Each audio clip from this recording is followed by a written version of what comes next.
Tetapi Allah mengatakan orang yang paling mulia mengatasi kebangsaan. Orang yang paling mulia mengatasi ras dan juga warna kulit. Orang yang paling mulia mengatasi kemuliaan di penjuru keuangan dan juga ekonomi. Orang yang paling mulia di sisi Allah bukan itu. Orang yang paling mulia ialah orang yang bertakwa, yang taat, ingat dan bersyukur di mana saja mereka berada kepada Allah Subhanahu wa taala. Bayangkan orang yang mengaji memahami ayat tadi, ia mampu mengaplikasikannya di mana saja dia berada. Dia mendengar ucapan dan pandangan dan dia menilai ucapan dan pandangan disebabkan piawaian dan nilainya berpandukan wahyu, disebabkan dia bukan hanya mengaji, dia bukan hanya bertadarus, tetapi di samping kesemua itu dia faham dan kemudian dia cuba menghayati insya-Allah. Orang yang memahami Al-Quran mindanya saintifik. Mereka tidak beriman dengan tahayul.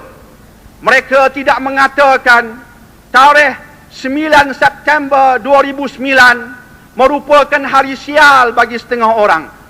Mereka tidak mengatakan 9909 hari mendatangkan kebaikan bagi setengah orang yang lain. Mereka tidak mengatakan 13 is an unlucky number. Mereka tidak mengatakan nombor 13 nombor sial. Sebab orang yang seperti itu otaknya beku dan kolot. Otaknya tidak saintifik. Mereka tidak beriman dengan zodiak. Mereka tak beriman dengan bintang 12. Sebab beriman mempercayai bintang 12, kata Nabi, membawa kepada kesyirikan kepada Allah. Mereka tidak beriman dengan semua itu. Sebab kesemua itu melambangkan otak yang kolot. Mereka mengaji dan memahami Al-Quran dan minda mereka merupakan minda yang saintifik. Ketika mereka membaca sebagai contohnya surah Fussilat ayat 11, Allah berfirman, "Tsumma stawa ila as-sama' wa hiya dukhan." Kemudian Allah memberikan fokusnya kepada kosmos. Dan kosmos ketika itu wujud dalam bentuk asap. Bayangkan di penghujung abad 20 sahaja, saintis dengan menggunakan teknologi canggih dapat mengesan asap itu. Asap itu didominasi oleh gas-gas hidrogen dan helium. Hasil daripada proses yang tertentu, akhirnya daripada asap itu lahirlah bintang-bintang di kosmos, sekaligus menampakkan betapa saintifik dan hebatnya surah Fussilat ayat 11 yang kita bacakan tadi. Kemudian mereka membaca surah Az-Zariyat ayat 47. Allah berfirman bahawa dia telah mengembangkan langit. Wa inna lamusi'un. Sesungguhnya kamilah yang telah mengembangkan langit ataupun kosmos. Dan saintis di penghujung abad 20 sekali lagi menemui hakikat bahawa rupa-rupanya alam ini mengembang.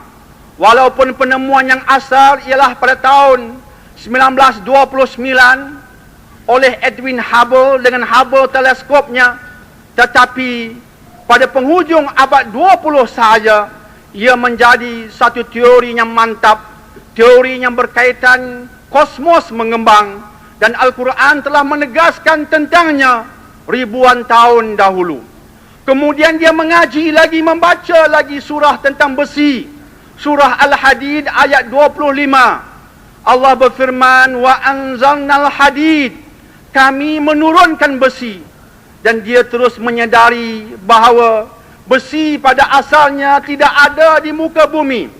4,5 bilion tahun dahulu ketika bumi baru menjadi, besi belum ada lagi. Dan Allah mengatakan wa anzalnal hadid, kami menurunkan besi. Saintis pada abad 20 baru menyedari bahawa besi datang daripada outer space.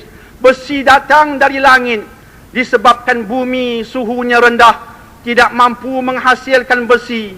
Matahari kita suhunya pun masih rendah, setinggi-tinggi suhu matahari hanya mencecah 20 juta darjah Celsius, sedangkan untuk menghasilkan besi memerlukan ratusan juta darjah Celsius. Yang mampu menghasilkan besi bukan bumi, bukan matahari, tetapi bintang yang lebih besar daripada matahari kita. Bintang itu akhirnya meledak dengan supernova. Berlakulah serpihan-serpihan besi daripadanya yang akhirnya berlanggar dengan bumi. Benarlah firman Allah, wa anzalnal hadid, kami menurunkan besi dari langit sahana. Bayangkan umat Islam yang mengaji dan memahami, termasuk memahami ayat-ayat yang kita baru sebutkan tadi.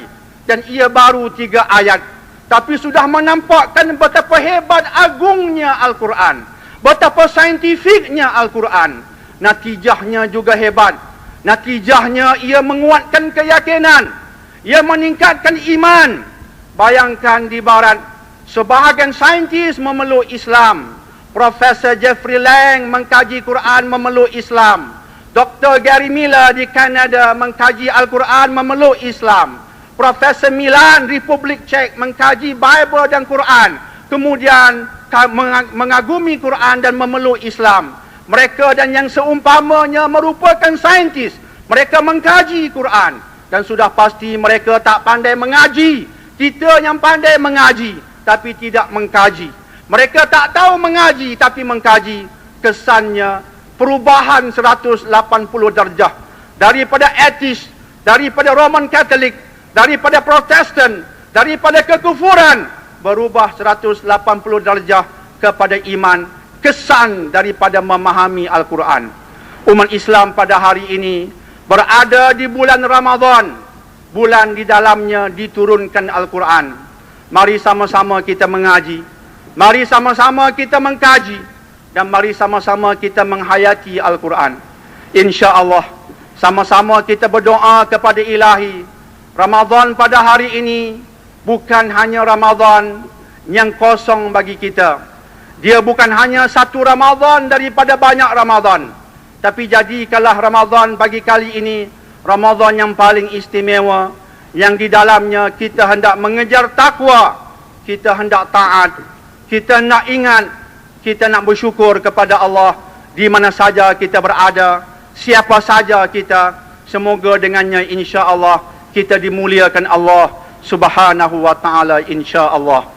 A'udzu billahi minasyaitonir rajim. Ya ayyuhalladzina amanu dkhulu fis silmi kaffah wa la tattabi'u khutuwatis syaitan innahu lakum aduwwum mubin. Wahai mereka yang beriman, laksanakanlah Islam secara total ataupun sepenuhnya, dan jangan kamu ikut langkah-langkah syaitan. Mereka kesemuanya merupakan musuh yang nyata bagimu. Barakallah li wa lakum bil Qur'anil azim wa nafa'ani wa iyyakum bima fihi minadh dzikril hakim wa taqabbala minni wa minkum tilawatahu innahu huwas samiul alim. Aqulu qawli hadza wa astaghfirullah li wa lakum wa lisairil muslimin wal muslimat fastaghfiruh fa ya fawzal mustaghfirin wa ya najatat taibin.